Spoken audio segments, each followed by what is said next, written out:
उससे पहले कर्नाटक से लेकर यूपी तक चुनाव की वो दो तस्वीरें जिनमें जीत के आंसू दिखाई देते हैं। हम आपको दो तस्वीरें दिखा रहे हैं। पहली तस्वीर कर्नाटक से आई है। बेंगलुरु में कांग्रेस नेता डीके शिव कुमार पार्टी की जीत के बाद अपने आंसुओं को रोक नहीं पाए। वहीं दूसरी तस्वीर यूपी निकाय चुनाव से जुड़ी है। कानपुर में पार्षद पद का चुनाव जीतने के बाद समाजवादी पार्टी के प्रत्याशी अकील शानू फूट फूट कर रोने लगे।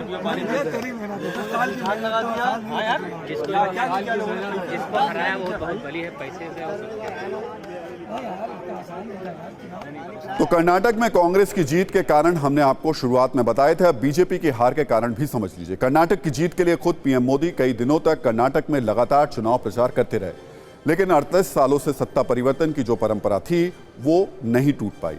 कांग्रेस की बड़ी जीत हुई तो बीजेपी की हार। ऐसे में यह भी समझने की जरूरत है कि दक्षिण का एकमात्र राज्य जहां बीजेपी सत्ता में थी वहां उसे सत्ता से बाहर क्यों होना पड़ा। सत्ता में हमने बीजेपी के हार के 7 फैक्टर निकाले हैं जिससे आप हार के कारणों को आसान शब्दों में समझ पाएंगे। बीएस येदियुरप्पा का विकल्प नहीं है। दक्षिण भारत में हिंदी बेल्ट पॉलिटिक्स नहीं चली। कर्नाटक बीजेपी में एकजुटता की कमी देखने को मिली। भ्रष्टाचार के गंभीर आरोपों से सत्ता विरोधी माहौल बना। बीजेपी से एसटी वोटरों की दूरी उस पर भारी पड़ी। कांग्रेस के अपशब्दों का फायदा उठाने में बीजेपी नाकाम रही और मंत्रियों का बहुत खराब परफॉर्मेंस देखने को मिला।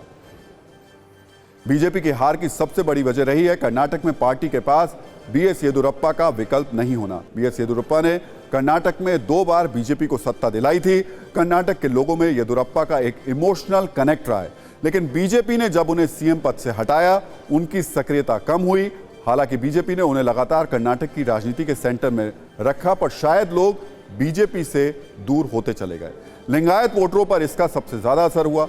लिंगायतों के कई बड़े नेता कांग्रेस में चले गए।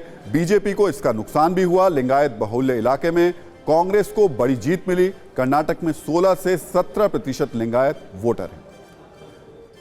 इसके अलावा बीजेपी की इस हार में दूसरे और सबसे बड़े फैक्टर की बात कर लें, यह है दक्षिण भारत में हिंदी बेल्ट की पॉलिटिक्स करना। इस चुनाव में बीजेपी ने बजरंगबली की जय, हिजाब, पीएफआई, तुष्टीकरण, मटला हाउस, मुस्लिम आरक्षण, टीपू सुल्तान जैसे शब्दों की डिक्शनरी बनाई थी, लेकिन कर्नाटक की जनता ने इस डिक्शनरी को पसंद नहीं किया।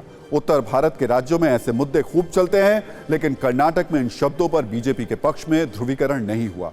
उल्टे कांग्रेस को इसका फायदा हुआ और मुस्लिम वोट इधर उधर छिटकने के बजाय जमकर कांग्रेस के पक्ष में पड़ा। बीजेपी को इससे बड़ा नुकसान हुआ। बीजेपी के हार में एक बड़ी वजह कर्नाटक बीजेपी में एकजुटता की कमी रही। कई बड़े नेता बागी हो गए। बीजेपी को इसका बड़ा नुकसान हुआ। हालांकि जगदीश शेट्टार जैसे बागी नेता खुद तो चुनाव हार गए, लेकिन बीजेपी को भी बड़ा नुकसान हुआ। कर्नाटक में बीजेपी को कांग्रेस ने सबसे ज्यादा भ्रष्टाचार के मुद्दे पर घेरा। कांग्रेस ने पे सीएम के नाम से कैंपेन चलाया, 40% कमीशन वाली सरकार कहा, इसी पर जमकर पोस्टरबाजी की। भ्रष्टाचार के वो मुद्दे जो सीधे आम लोगों से जुड़े थे, उनसे कांग्रेस एक परसेप्शन बनाने में सफल रही। इससे बीजेपी को नुकसान हुआ।